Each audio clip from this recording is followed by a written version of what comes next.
Hey there! On the boat! Da, barge on other side. You still need us? What do we do now to tie my train to the barge? Mademoiselle Takatak, Lokokoko Mitchen. What did your husband say? You attach chain to train and chain put train with barge. Hop, catch us up.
Hello, Kate Walker here. Miss Walker, this is Professor Pons. I'm about to start my lecture on the Youkols at any moment. Please make haste to come. Okay, I'll give it my best. Excellent. We'll be in the main lecture hall. See you soon.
Ah, there you are, Miss Walker. Good. Take a seat quickly. I'm impatient to start my lesson.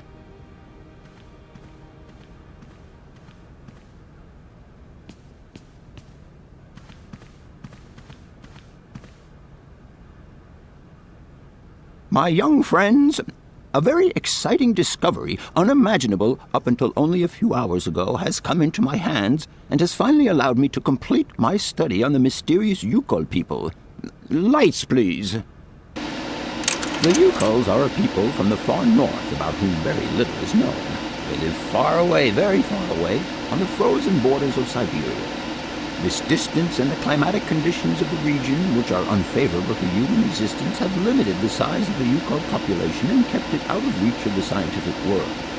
The handful of slides that follow are actually the only documentation we have in our possession. It was a Russian explorer who made these drawings and took these photographs 100 or so years ago. Today, we owe what we know about the Youkol people and their culture to him. We know that the origins of the Youkols date back to the last ice age. Curiously, evidence of their presence has been found in Western Europe, and more precisely in the prehistoric caves at the heart of the Alps. This people, it seems, undertook a long migration over centuries towards the far north of the globe. The reasons for this migration are due to the importance of the mammoth in their craft, trade, and culture. They used them for transportation and as beasts of burden. The mammoth brought them meat, skins, fat, and ivory. Man and animal lived in symbiosis. There's no doubt about it. Mammoths started to drift away from the region due to changing climatic conditions, and the Youkols followed them to the north, to the edges of Syberia. Prehistoric cave drawings, identified as Youkol in origin, first led me to the extraordinary hypothesis that the Youkols had managed to domesticate the mammoth. They are, to the best of our knowledge, the only prehistoric people to represent a man riding a mammoth. Today, because of this genuine mammoth skin effigy, identified by myself as an authentic Neolithic object, I can confirm this hypothesis. Youkol forebears managed to tame mammoths. Prehistoric man uses little imagination. He draws what he sees and represents scenes from real life. This familiar day-to-day object is actually a children's toy. As we have seen, Youkol existence was inextricably linked to that of the mammoth. They used its skin for clothing and to make the roofs and walls of their houses. They used the tusks to build the frameworks of their homes, as well as weapons, tools, and jewelry. Curiously, the disappearance of the mammoth 12,000 years ago had no immediate effect on the Youkol's way of life. It seemed that for a long time after, the people maintained their strong bond with the mammoth through the centuries. As incredible as it may seem, the Youkol people have continued right up until the start of this century to feed themselves on mammoth meat and to use the skin for clothing and shelter. Their ivory craftwork industry is still flourishing. It would appear that to preserve ancestral customs, the Youkols learned how to exploit through the centuries the large number of frozen mammoth carcasses that were perfectly preserved in the ice of the Siberian tundra. They have been able to live mainly off this enormous freezer stock for almost 30 centuries. As plausible as this explanation may seem, it seems it is not enough for the scientific community who, I will confess, is greatly perplexed by the question. In the absence of acceptable scientific evidence, we have to make do with Youkol shaman artifacts. The research department that I have the honor to represent today lends no credence to the myths and legends that these tribal charlatans peddle. We have to take their stories at face value, mere tales to while away the long Siberian winter. The legend of the Siberian ice ark is a very good example. You are invited to find out for yourselves from the pamphlet that I had passed around to you. This legend would have us believe that today, somewhere on a lost island to the north of Syberia, there are living mammoths still in existence, a sort of hangover from the Ice Age. This small herd has been miraculously preserved for more than 120 centuries by the Youkol's tender care. And the island on which the pachyderms are said to live is called Syberia. My friends, I advise you to resist the temptation you may have to believe in this pish and tish. The island of Syberia is not charted on any map, and the idea that mammoths have survived to the 21st century is an idle scientist's pipe dream. The Youkols were sadly among the first victims of the colonization of continental Syberia led by the Russians in the 20th century.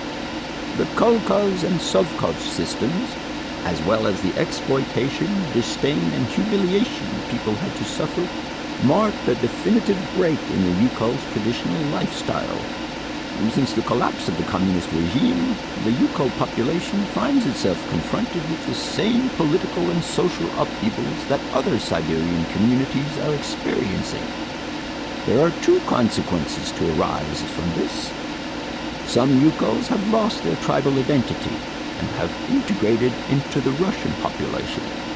Others, however, have sought long and hard to re-establish links with their ancestral culture that was lost under the Soviet regime. Now, at the start of the 21st century, the last true surviving Youkols have gone to live on the vast territories of their ancestors. Nobody knows today where they live or how they survive.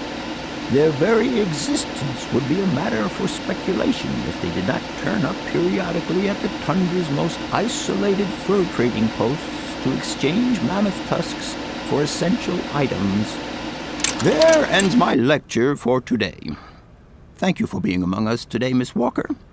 Please make your way to the laboratory where you will find your mammoth doll. There are also photocopies of my lectures should you so require them.